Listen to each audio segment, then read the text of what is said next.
Okay, so let's talk about the two different types of loans that we have. And it's really simple, the difference between the two. Okay?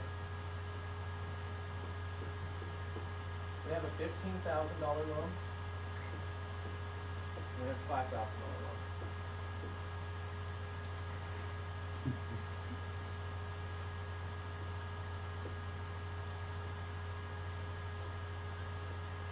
Okay? The only difference between the two, you guys have probably heard all the stuff on the news about the economic stimulus checks that they're sending out. Okay? The government really wants to boom the economy. So even with our federal allocations, we have some new rules. So within the last 6 months, they've done this. For any property that's looking to be purchased, if the age of the home is 30 years or older, a 1978 home or older, then you're eligible for up to $15,000 worth of assistance with us.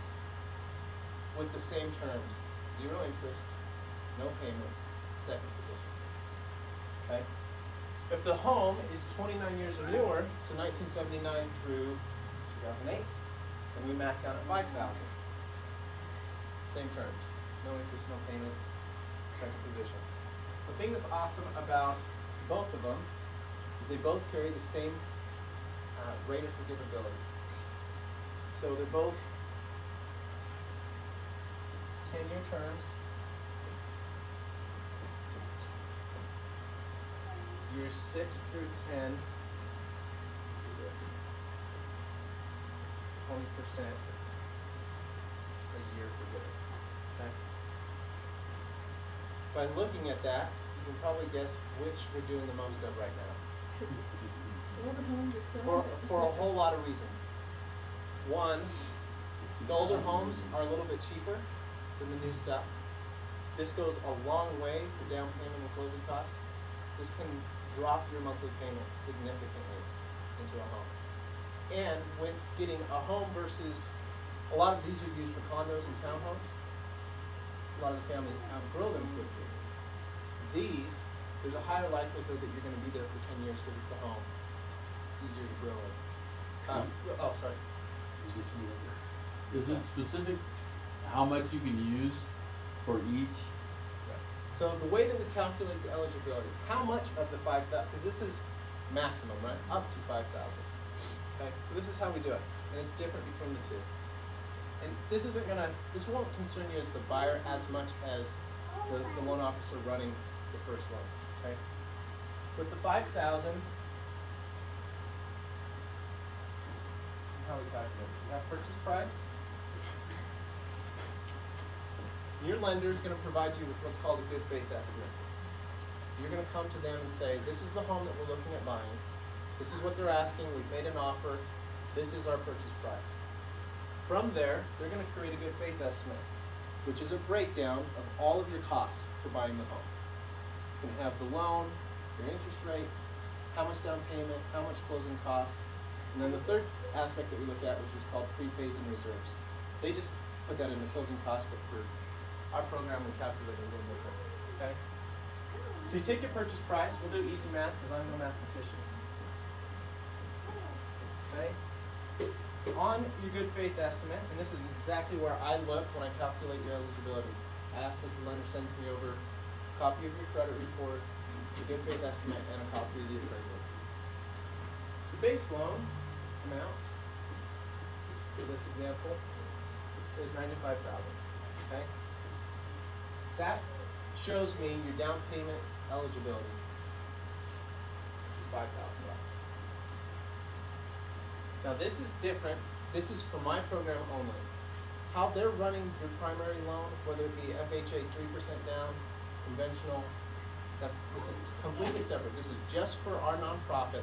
This is how we calculate it for how much we're going to do. That's all this is for. This is not anything related to the lender side. With the $5,000, we pay 1/2 of the required down and one-time closing costs. Okay? This may sound confusing, but it's really not. If you ever have a good faith estimate in front of you, they're all the same. They give you a section and a total for closing costs. They give you a section and a total for what I call prepaids and reserves. Okay? Those prepaid reserves would be your insurance, your restaurant tax, your taxes, your insurance, and your, interest per day. That's what Are they- prepaids. Part of closing costs. Prepaids So and- that's, we kind of blend them and call them closing costs, so they're separate in that they're, those are the reserve accounts, and the taxes and the insurance. For your little bit. calculation, are they part of that No. one-time closing cost? For the way we look at things, I look at it at three different things. There's your down payment, your closing costs, and your prepaids and reserves. That's only because, and this is crucial, federal dollars cannot pay for prepaids or reserves. My money can't touch those fees. Okay? So this is the buyer's responsibility.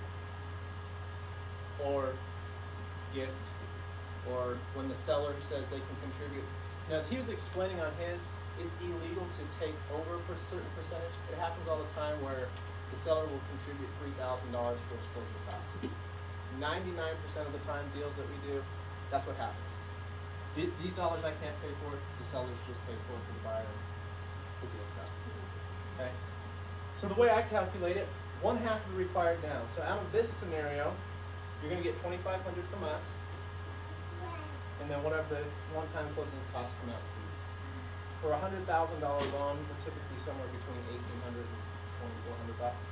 So let's say $2,400 for this example. Okay, so that puts you at 49. And then we bundle in, we have to record our deed, get our trust deed recorded, and then we get a title policy put on our trust deed as well as our loan. And we just charge a flat $150 that just gets rolled into the buyer's loan. That doesn't go to us, that goes to the county for recording and to the title company for the title policy. Okay? So we don't ask for that out of pocket, it just goes to part of your loan. Not to exceed $5,000. So that's how it works with the newer loans. Okay, so here's the other part of why I love this new loan. This is where it gets super simple. This is how we calculate eligibilities for the older properties. We look at one-time closing costs first, okay? And the balance of the 15,000, so the 12,600 goes straight to that rate. Or do they have to have a cushion with this new one? Both loans for our program carry $500 requirement out of pocket from the buyer, which is 100%, 100% of the loans we do, that's always covered by the earnest money.